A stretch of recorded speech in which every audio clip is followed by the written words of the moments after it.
잘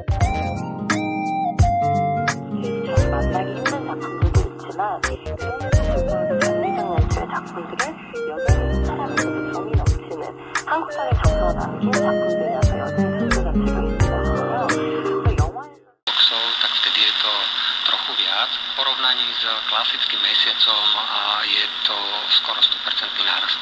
Slovenská pošta v týchto dňoch prepraví cez 100 000 balíkov denne.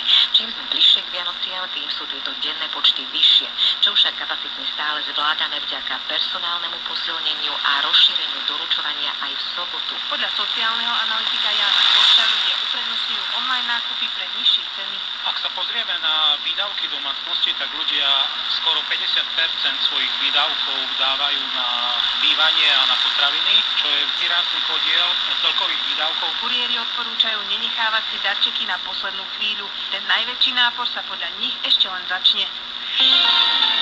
Rádio Slovakia International. Vysielame pre Slovákov žijúcich v zahraničí.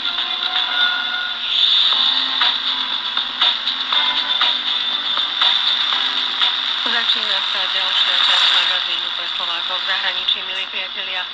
Ženy na Slovensku pracujú posledné 2 mesiace roka